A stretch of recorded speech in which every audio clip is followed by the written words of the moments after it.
For more than 30 years, the Idaho Heritage Trust has provided grants and technical assistance to historic preservation projects in every county of the GEM state.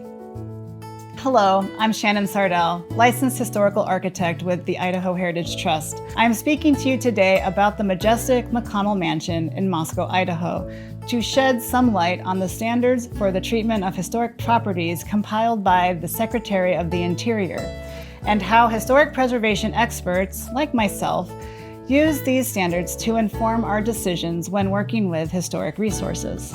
In this video, we will examine the three main standards recommended by the Idaho Heritage Trust, how to use these standards to inform your decisions, and some simple practical tips to follow in caring for an historic resource, whether you are doing the work yourself or overseeing a project. The Secretary of the Interior standards for the treatment of historic properties apply to buildings, sites, structures, objects, and landscapes that are at least 50 years of age.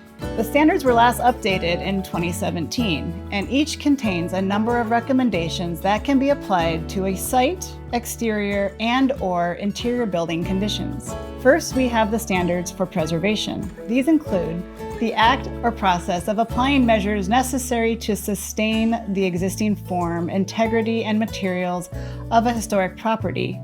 Preservation projects aim to protect and stabilize historic buildings where they are today and often focus on ongoing maintenance and repairs of historic materials and features. The preservation standard requires the retention of the greatest amount of historic fabric along with the building's historic form. Next are the rehabilitation standards. This is the act or process of making possible a compatible use for a property through repair, alterations, and additions while preserving those portions or features which convey its historical, cultural, or architectural value. The restoration standard acknowledges the need to alter or add to a historic building to meet continuing or new uses while retaining the historic character. Last, we have the restoration standards.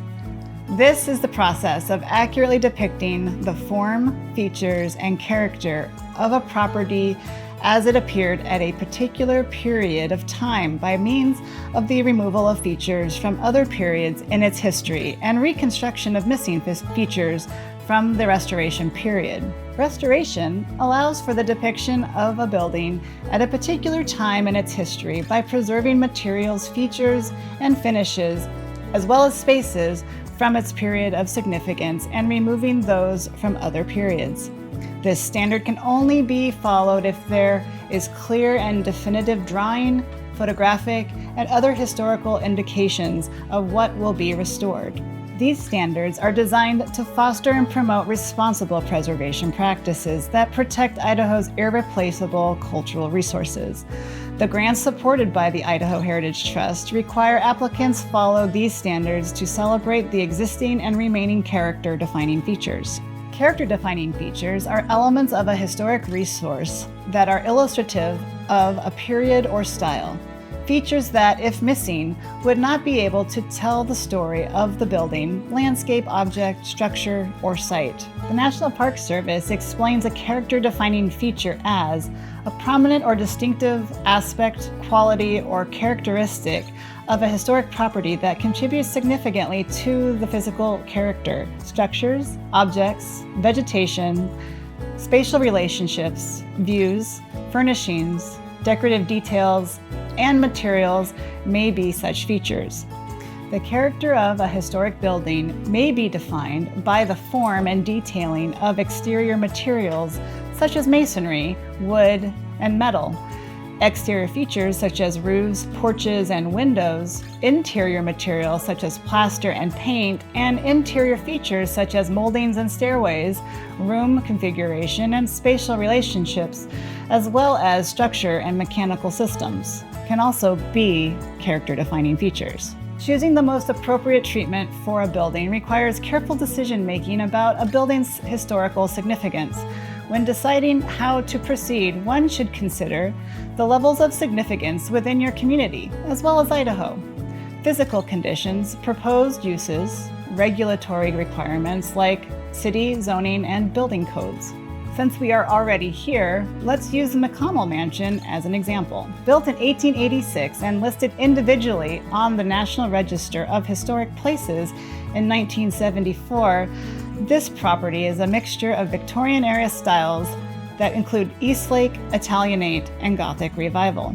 Using the restoration standard, the Laydock County Historical Society has recently embarked on the preservation of their large 2/1 light, double-hung wood windows in one of its 2-story bay window towers. Preserving rather than replacing these windows will maintain the character-defining features of the openings on both the exterior's intricately layered trim and on the interior, where the trim has a very specific finish called faux graining. At first glance, it looks as if the wood used in framing these doors and windows has a rich textured grain. If you look closely, however, you can see that this grain is actually painted on standard pine woodstock. This was a common practice in the private rooms of older buildings, allowing the builders to save money on expensive lumber while still providing the impression of a more exotic type of wood. By recreating this technique and keeping this delightful detail intact, the story the mansion tells remains intact and informs our understanding of both the style and inhabitants of this remarkable piece of Idaho history. I would like to leave you with 3 tips to keep in mind when working on your historic property. Do no harm to the historic building materials.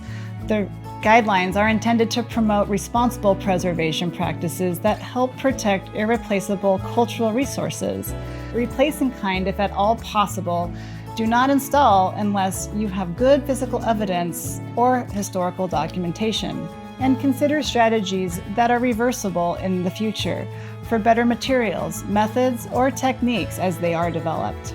Thank you for your time and attention today. I hope you have found this video useful and informative. Please visit idahoheritagetrust.org for more information on our grant and technical assistance programs, as well as history and stories about the sites we support. And if you have any ideas about how we can help you become a better, more informed steward of our shared history, don't hesitate to contact us.